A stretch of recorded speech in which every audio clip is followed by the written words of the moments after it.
I love Destiny ignoring his point by calling it PTSD. The reason why I call it PTSD is because there's a branch of incredibly retarded Americans that cannot see any foreign policy decision without immediately bringing up the Iraq War. That's why I call it Iraq PTSD.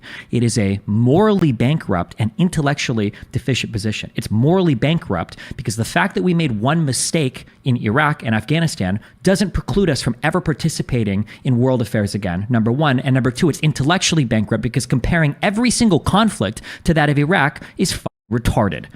Ukraine and Russia have absolutely nothing in common with Iraq and Afghanistan.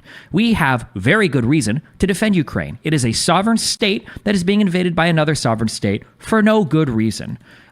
The invasion into Iraq was questionable if you're being the most charitable, and downright insane if you're being realistic. There's no good reason to go into Iraq. Just because Iraq didn't have a good reason, Afghanistan arguably had a better reason. Just because Iraq didn't have a good reason for our intervention there doesn't mean that all of a sudden all intervention is bad and all intervention is the same.